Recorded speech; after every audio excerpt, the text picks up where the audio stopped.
តែសង្ឃឹមនឹងជីវិតថ្មីរមរយរាត្រីចេះតែพบទៅនឹងថាបានជួបឥឡូវស្អែកច្រើនផុតទៅនៅតែមិនយល់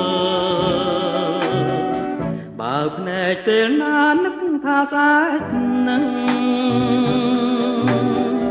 ស្អែកមានរំពឹងរួចចិននិមលនឹងផងអរផងថាបានសុខស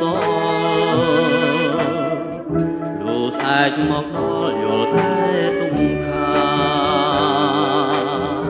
ខ្ញុំខំស៊ូទ្រាំចាំស្អែកជានិច្ចបើស្អែកអូនភ្លេចពីងពេញសន្យាសង្ឃឹមស្អែកថ្មីមួយទៀនមេត្តាចិនដាសញ្ចាថានៅសង្ឃឹម